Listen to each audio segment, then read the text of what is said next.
Ah, Paris, the city of light, love, and bones.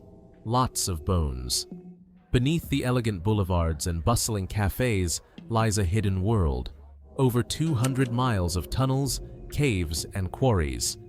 And at the heart of it all, the infamous Paris Catacombs, where 6 million Parisians rest, neatly arranged into walls of skulls and femurs.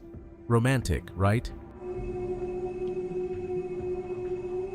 In this video, we're heading underground.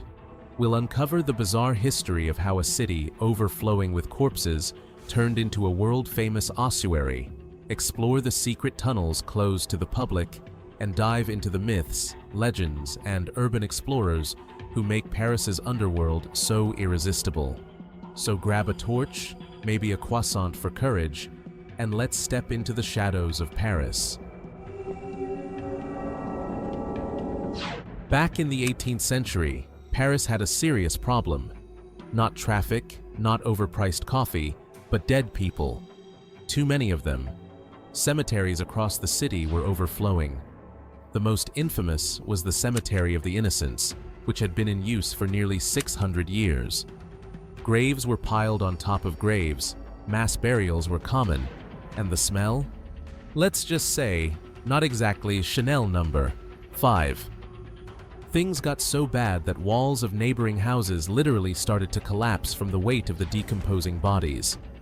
Imagine buying a charming Paris flat, only to discover, surprise, skeletons in the basement. By the 1780s, officials had had enough. The solution?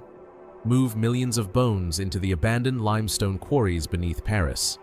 And so, the catacombs were born, equal parts practical and nightmare fuel. From 1786 onwards, workers spent years transferring bones into the quarries. At night, carts full of remains rolled through the streets, covered in black cloth. Priests would chant as bones were lowered into their new eternal resting place. At first, the bones were just dumped in heaps. But later, under the direction of Inspector Éricard de Thury in the early 1800s, they were arranged in patterns. Skulls forming walls, femurs stacked neatly, even decorative crosses and designs. The result? A strange underground art gallery made of bones. Dark, yes, but oddly organized, like the world's creepiest IKEA showroom. Today, the catacombs contain the remains of about 6 million Parisians.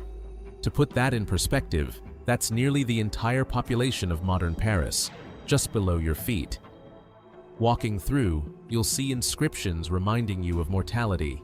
Stop, this is the Empire of the Dead. Cheery. But the atmosphere is strangely calm. Rows upon rows of bones, stacked with almost obsessive care. Some of the skeletons down here are famous, victims of the French Revolution, the 1789 riots, and other upheavals. But most are ordinary Parisians, bakers, merchants, children, all reduced to anonymous skulls in the walls. It's a humbling, slightly eerie reminder that no matter who you are above ground, down here, we're all decor. But here's where it gets even more fascinating. The catacombs open to tourists are just a tiny fraction of what lies below.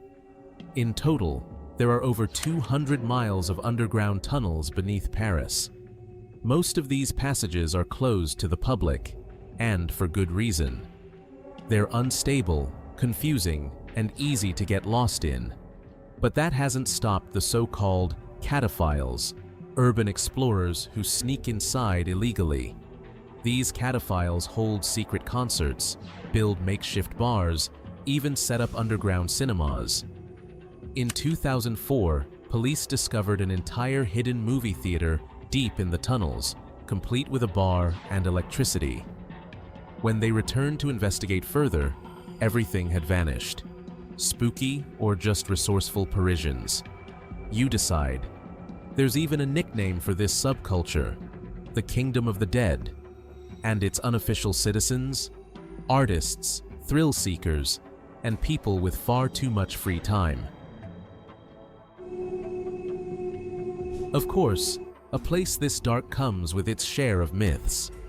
Some say the tunnels are haunted by the restless spirits of those buried here.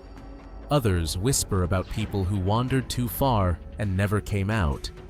In 1990, explorers found a video camera deep underground, still recording, but the owner was never found. Urban legend? Probably. Creepy? Definitely. Then there are the rituals. Over the years, the catacombs have hosted everything from black masses to secret society meetings. One story tells of a locksmith who got lost in the tunnels in the late 18th century.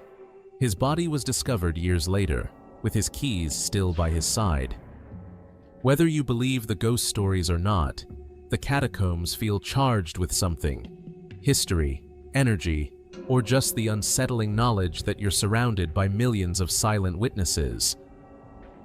Now, if you're not up for joining the cataphiles, don't worry. You can visit the legal section. The entrance is in the 14th arrondissement, near Denfert-Rochereau. The official route takes about 45 minutes to an hour, covering 1.5 kilometers of tunnels. It's dark, damp, and the ceilings are low in places, so maybe skip it if you're claustrophobic. The air stays cool year-round, about 14 degrees Celsius, so bring a jacket even in summer. Tickets sell out quickly, so book ahead.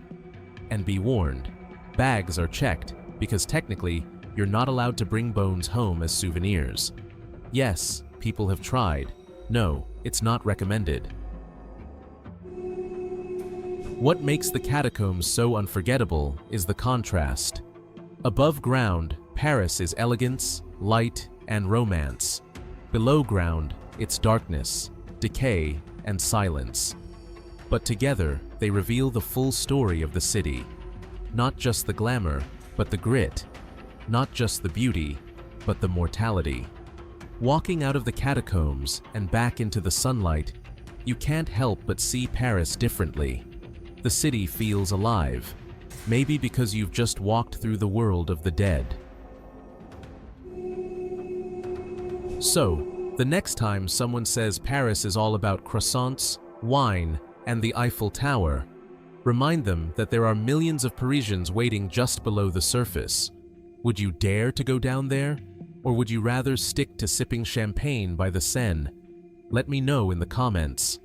And if you enjoyed this dive into Paris's hidden side, make sure to subscribe, because the world's most fascinating stories aren't always in the guidebook. Sometimes they're hiding in the dark, beyond the guidebook.